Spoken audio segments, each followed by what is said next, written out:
After a summer of occasionally confrontational protests outside migrant hotels, we've seen a rise of nationalism, particularly with the flying of the flags across many public buildings. Today, the far-right activist Tommy Robinson was to hold a Unite the Kingdom rally.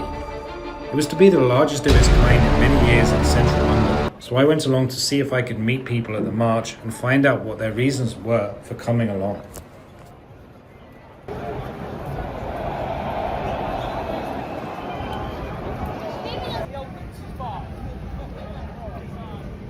Everyone had been given the instructions to meet somewhere close to Waterloo Station. We eventually found our way across Westminster Bridge, and as you can see, this road was absolutely full of flag bearers. Over on, they put the odd child on a boat with 20 or 30 men.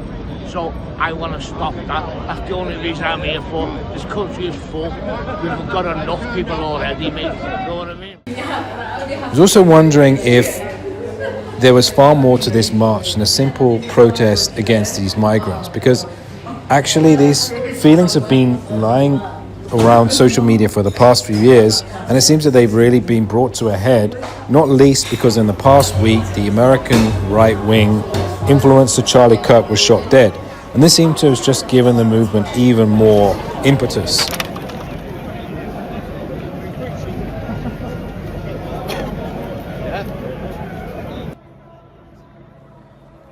As Tommy Robinson prepared to start the rally, things were really heating up. You could definitely feel the atmosphere was getting a lot more febrile and intense.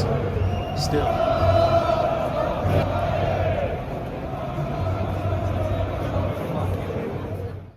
this is where you could actually gauge how the protest was doing in terms of actually who was attending and how they were reacting to it. With most people obviously not able to hear the speakers and there was no actual screen in Westminster Abbey, people were just really milling around. A few streets away in Whitehall, another protest was taking place. Organised by several Labour Party members, Stand Up to Racism were preparing their own protest. I wanted to get both views, but the police had already established a wide cordon, effectively hemming in the counter-protest to a separate area.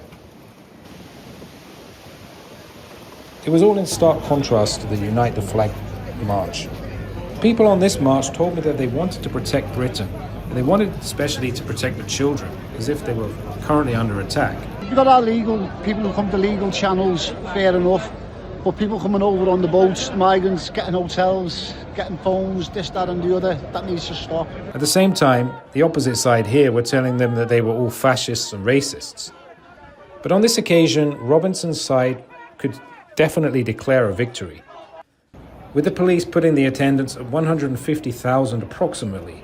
The much smaller counter-group could only muster 5,000.